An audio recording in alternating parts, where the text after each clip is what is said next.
जब आपको खांसी हो खट्टा ना खाएं, ठंडा ना खाएं, मूंगफली, काजू, मशरूम ये ना खाएं, गेहूं की रोटी ना खाएं, गरम गरम चावल या खिचड़ी खाएं।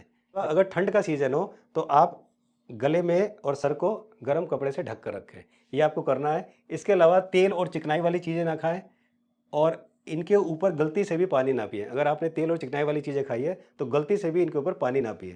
विटामिन सी वाली चीज़ें खानी है, जैसे कि ये खांसी ठीक करती है, जैसे कि नींबू, टमाटर, संतरा और